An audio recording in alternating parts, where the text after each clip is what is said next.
Hey, Tech Guide Ninjas here. Hope you're having a good day today. So today we're looking at how to add blur to an image in Canva. Before we get started, please like the video and subscribe as this really helps me out. So to get started, open up the image that you want to blur a section of. So this blur tool can be really helpful. Maybe you want to blur someone's face out in an image, or maybe you want to blur like a car registration plate, or even something like personal information, credit card information.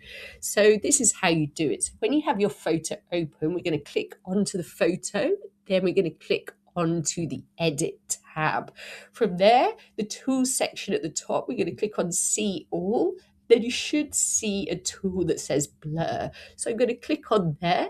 I'm going to click on add blur, and then you can adjust the brush size. You can see it's getting bigger and smaller, and you can also increase the intensity.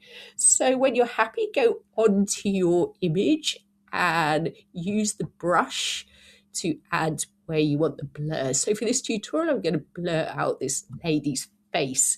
So you can see it's been blurred out. If I want to increase or decrease the intensity, I can do that on the left. I can add more blur. And if I don't like what I've done, I can click on remove and use the eraser to remove it. So that's it, really. That's how to use the blur tool in Canva. I hope that was helpful. Please like the video and subscribe. I will see you soon.